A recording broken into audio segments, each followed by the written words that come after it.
Leader of the Opposition in relation to the heroic bravery of Alexei Navalny. We all must continue to be united in our opposition to Vladimir Putin. Mr. Speaker, as it stands, some 60% of the buildings in Gaza are either damaged or destroyed.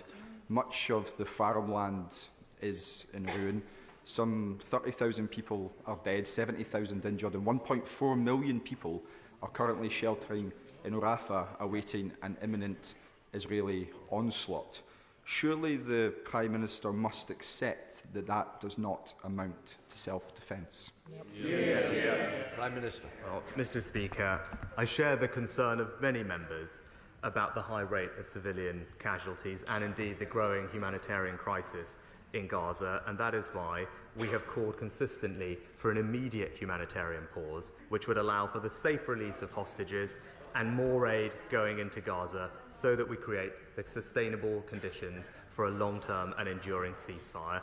That is what our diplomatic efforts are focused on, and that is what I impressed upon the Israeli Prime Minister last week when I spoke to him.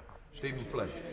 Mr. Speaker, tonight this House will have the opportunity to join with the majority of the international community and say that enough is enough, that the killing in Gaza must stop and that the hostages must be released. And the best way to do that is to send a clear and united message that we back an immediate ceasefire. Surely all of us, irrespective of our political allegiance, can agree on that very issue. Mr. Speaker, of course we want to see the fighting in Gaza end as soon as possible and never again allow Hamas to carry out the appalling terrorist attacks that Israel was subject to.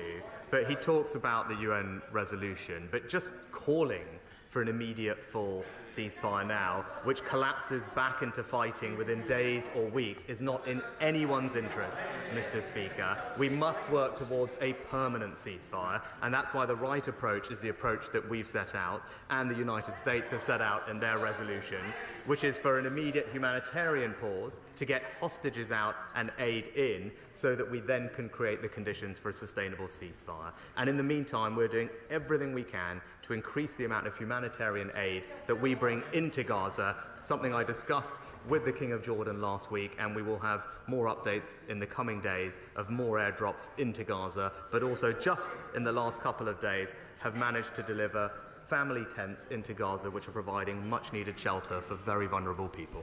Rob Butler.